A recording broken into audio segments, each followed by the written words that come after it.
আপনারা আমরা অবহেলিত, আমরা এই বুড়ার সময় সঠিক রায় দিতে জানি না বলে আজকের সাতকানি লোহার দূর দেখা যাচ্ছে না।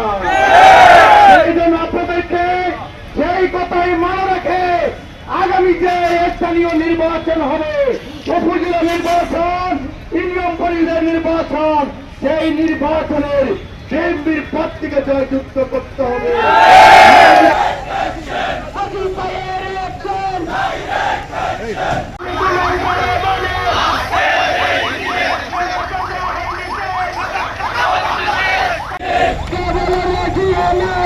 কথা যাবে না এবং সবাইকে সর্বসাধারণ করছে আমাদেরকে ঐক্যবদ্ধ থাকতে হবে, কিছুর প্রস্তুতি নিতে হবে।